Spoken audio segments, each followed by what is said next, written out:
నమస్తే welcome to our channel నేను మిస్సిరి నగరిలో రోజాని దించడానికి షర్మిల గారు సరైన మొగుడిని తీసుకొచ్చారా సో ఈ అంశాన్ని మనకు వివరించడానికి మనతో పాటు ఉన్నారు ప్రముఖ రాజకీయ విశ్లేషకులు కేవీవి ప్రసాద్ గారు నమస్కారం సార్ నమస్తే అమ్మా సార్ ఇప్పుడు నగరిలో రోజా గారిని దించడానికి షర్మిల గారు సరైన మొగుడిని తీసుకొచ్చారని చెప్పేసి అయితే మనకి వార్తలు వస్తున్నాయి నిజంగానే మరి రోజా గారు అంటే తను తప్పుకునే పరిస్థితులు ఉన్నాయంటారా మరి అంటే ఆల్రెడీ ఏమైందంటే అమ్మా ఇప్పుడు ఇది మాత్రమే కదంటే ఇప్పుడు అటు టీడీపీ తీసుకుంటే గాలి ముద్దు కృష్ణనాయుడు గారు చాలా గొప్ప వ్యక్తి ఈజ్ నో మోర్ నౌ వాళ్ళ బిడ్డకి గాలి భానుప్రకాష్ గారికి సీట్ ఇవ్వడం జరిగింది ఎందుకంటే బేసిక్గా వాళ్ళు కూడా మంచి పరపతి కలన కుటుంబం వాళ్ళు కూడా ముద్దు కృష్ణనాయుడు గారు ఉన్నప్పుడు కూడా చాలా మంచి పనులు చేశారు రెండవది ఏంటంటే ఇప్పుడు ఈ రోజున ఎవరైతే ఇప్పుడు రాకేష్ అనే వ్యక్తిని దించారని శర్మిల గారు అంటున్నారో ఇతను కూడా బేసిక్గా ఈజ్ గుడ్ బిజినెస్ మ్యాన్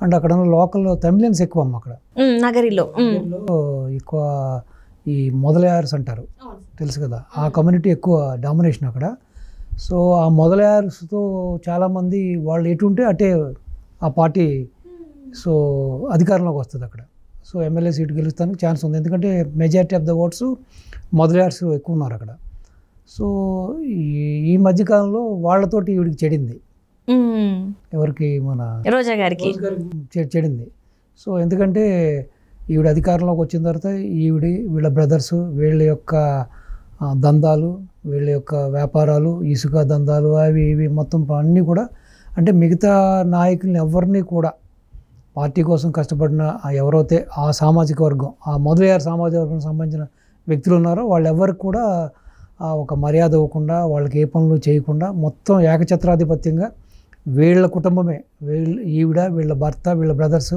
వీళ్ళ దోపిడీ వీళ్ళ శ్రేయస్సు ఎంత వీళ్ళదే చూసుకోవడం జరుగుతుందో వాళ్ళందరూ కూడా దూరం అయ్యారు ఈ మధ్యకాలంలో ఇటు తాడేపల్లికి కూడా వీళ్ళందరినీ పిలిచి పంచాయతీ పెట్టడం కూడా జరిగింది సో ఆ విషయంలో కూడా మీరు రోజాకి టికెట్ ఇస్తే మేము ఎట్టి పరిస్థితుల్లో కూడా రోజాకి మేము మద్దతు ఇవ్వమని చెప్పి వాళ్ళంతా కూడా జగన్ గారి ముందు సజ్జల ముందు నిర్మోహటంగా చెప్పేసి వెళ్ళిపోవడం జరిగింది ఇప్పుడు వాళ్ళంతా కూడా so they are against Roja plus so ఏదో సామెత చెప్పినట్టుగా ఇది ఇంకొక శరాఘాతం ఆవిడికి ఈ విధంగా కాంగ్రెస్ తరపు నుంచి ఈ రాకేష్ అనే వ్యక్తిని తీసుకురావడం అనేది శరాఘాతం ఎందుకంటే ఈ రాకేష్కి ఈ సామాజిక వర్గాలతోటి ఎస్పెషల్లీ ఈ తమిళన్స్ డామినేటెడ్ ఏరియా అది సో నగరి అనేది కొంచెం ఆ తమిళన్స్ ఎప్పుడో అటు నుంచి వచ్చి తమిళనాడు నుంచి వచ్చి సెటిల్ అయిన వాళ్ళు so they are now so వాళ్ళందరూ కూడా ఇప్పుడు ఆ రాకేష్కి కూడా మంచి సత్సంబంధాలు ఉన్నాయి కాబట్టి సో పోటీ రంజుగానే ఉంటుంది డెఫినెట్గా రోజాకి ఇది సెట్ బ్యాకే అంటే ఇప్పుడు చూస్తుంటే సార్ వైసీపీలో ఒక ఫైర్ బ్రాండ్గా సెట్ చేసుకున్నారు అంటే తనకు ఒక ఫిమేల్ అయ్యుండి ఫైర్ బ్రాండ్గా తను ఒక పేరు తెచ్చుకున్నారు వైసీపీలో సో అలాంటి ఫైర్ బ్రాండ్కి మరి ఈసారి చుక్కెదురైంది అనుకోవచ్చు ఎందుకంటే ఇప్పుడు వైసీపీ వచ్చినప్పటి నుంచి తనకు ముందు నుంచి కూడా అందరూ ఏంటంటే తను ఏం మాట్లాడుద్దో అమ్మో తన నోరుకే చాలా వరకు జనాలే కావచ్చు లోపల ఉన్న కార్యకర్తలు కావచ్చు తన నోరుకే భయపడిన వాళ్ళని వాళ్ళే చెప్తున్నారు అండ్ ఇప్పుడు ఏమైందంటే వైసీపీలోనే ఆమెకి అగనెస్ట్గా ఆమె మీద కంప్లైంట్స్ ఇవ్వడమే కావచ్చు అండ్ ఇంకొకటి ఎక్కడైనా ఓపెనింగ్స్ జరిగినా కూడా ఆమెను పిలవకుండా వాళ్ళే ఓపెనింగ్స్ చేసుకోవడం అండ్ ఇప్పుడు చూస్తే కాంగ్రెస్ నుంచి ఇప్పుడు ఇలాంటి ఒక అభ్యర్థి రాకేష్ రెడ్డి అనే అభ్యర్థిని పెట్టడం అనేది ఈమెకంతా కూడా నెగిటివ్ అయిపోయే అవకాశం ఉందంటారా మరి ఫస్ట్ ఆఫ్ ఆల్ మీరు ఆవిడకి ఒక బిరుదు ఇచ్చారు ఫైర్ బ్రాండ్ అని సో ఫైర్ బ్రాండ్ అని దయచేసి పిలవద్దు అంటే అందరూ అలానే అంటారు కదా సార్ అంటారు కానీ మీరు చూసుంటారు ఆవిడ ఒక స్త్రీ అయి ఉండి ఎంత అన్పార్లమెంటరీ వర్డ్స్ ఎంత ఫిల్తీ లాంగ్వేజ్ మాట్లాడతారో తెలుసు ఇప్పుడు రాజకీయంగా నాయకుల మధ్య వైరం ఉంటుంది సో అది ఓన్లీ రాజకీయ వైరమే అది that is between only party and between there policies only కానీ వ్యక్తిగత దూషణలు ఇటు లోకేష్ బాబు గారిని కానీ ఇటు పెద్ద ఆయన చంద్రబాబు నాయుడు గారిని ఎవరినైనా సరే పవన్ కళ్యాణ్ గారిని కానీ ఇటు చిరంజీవి గారిని కానీ సో నోటుకు వచ్చినట్టు మాట్లాడే వాళ్ళందరినీ కూడా ఈ రోజు నుంచి అవుతున్నారు దయచేసి ఫైర్ బ్రాండ్స్ అని పిలవద్దు సంస్కారం లేని మనుషుల్ని సభ్యత లేని మనుషుల్ని మనం ఫైర్ బ్రాండ్స్ అనుకోకూడదు వాళ్ళంతా కూడా ఏమనాలంటే దేర్ ఆల్ షిట్ సో కాబట్టి అటువంటి బిరుదు ఇవ్వద్దు యాక్చువల్గా ఫైర్ బ్రాండ్ అనేది మీరు రాజకీయాల్లో తీసుకుంటే రేణుకా చౌదరి గారిని అంటారు సో రేణుకా చౌదరి గారికి ఆవిడకి హిందీ ఉర్దూ, తెలుగు, ఇంగ్లీష్లో మంచి ప్రావీణ్యత ఉంది, మంచి లాంగ్వేజెస్ మాట్లాడతారు. సో అలా కొంతమంది జయలలిత గారు ఉన్నారు. జయలలిత గారు కూడా మంచి ఫైర్ బ్రాండ్. సో ఇటువంటి కొంత నాయకులను అయితే మనం ఫైర్ బ్రాండ్ అనొచ్చు, అది సమంజసం.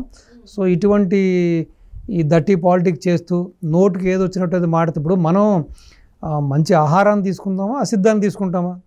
సో అది ఈవెన్ అసెంబ్లీలో కూడా ఇంతమంది వాచ్ చేస్తున్నారని కూడా హావభావాలు, ఆ శ్రేష్టలు, ఎంతోమంది ఆడవాళ్ళ మనోభావాలు కూడా దెబ్బతినేలాగా, ఒక స్త్రీ ఇలా ప్రవర్తించవచ్చా, ఇలా ప్రవర్తిస్తుంది ఏంటని చెప్పి ముక్కును వేలేసుకుని విధంగా కూడా ప్రవర్తించే ఈ లేడీని దయచేసి మీరు ఫైర్ బ్రాండ్ అవ్వద్దు.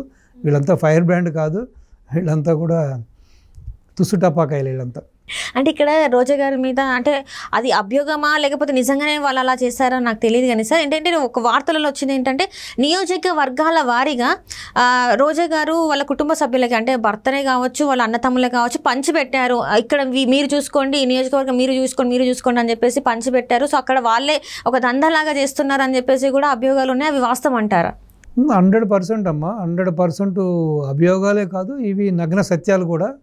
రేపొద్దున గవర్నమెంట్ మారిన తర్వాత ఎంక్వైరీ చేస్తారు. ఇటు ఆవిడ శాఖలో కానీ లేకపోతే ఆవిడ ఎన్ని చేసి ఈవెన్ తిరుపతి కూడా ఆవిడ విరివిరిగా ఆల్మోస్ట్ ప్రతిరోజు కూడా ఆవిడ దర్శనానికి వెళ్తున్నట్టుగా ఉంది అక్కడ.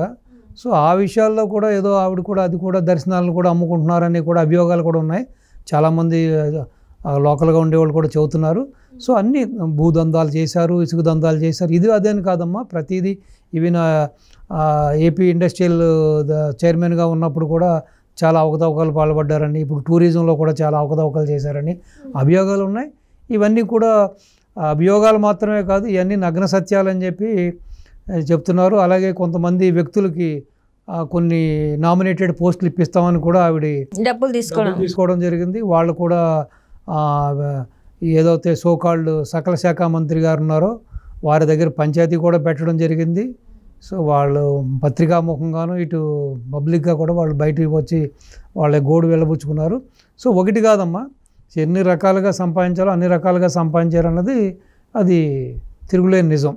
అంటే ఇక్కడ చూస్తుంటే సార్, రోజా గారికి ఒకప్పుడు వైసీపీ అంటే రాజకీయంలోకి రాకముందు చెక్ బౌన్స్ కేసులు కూడా ఉన్నాయి తన మీద. అంటే అట్లాంటి అంటే కొంత ఆర్థికంగా అంత బాగాలేని పరిస్థితుల్లో ఉన్న తను ఈరోజు బెంజ్ కార్లు ఇలాంటివన్నీ మొత్తం విల్లాసే కావచ్చు, బెంజ్ కార్లే కావచ్చు, ఆ స్థాయికి ఎదిగిపోయాయి. అంటే నిజంగానే ఇక్కడ చూస్తుంటే ఆమె ఎంతో కొంత బాగానే వెనకేసుకున్నారు అని అనిపిస్తుంది. మరి ఇది వాస్తవం అంటారా? ఇది అంతా కూడా రాజకీయంలోనే తీసుకున్నారు అక్కడ నాకు తెలిసి ఐ థింక్ మాకు కూడా తెలుసు ఆ ఫైనాన్సరు సురానా అని, ఆ తర్వాత బోద్రా అని, ఇంకా తర్వాత ఇంకొక వ్యక్తి దుగార్ అండ్ సన్స్ అని, ఇలాగ చాలామంది వాళ్ళందరూ కూడా సినీ పరిశ్రమకి ఫైనాన్స్ చేసేవాళ్ళు ఉన్నారు.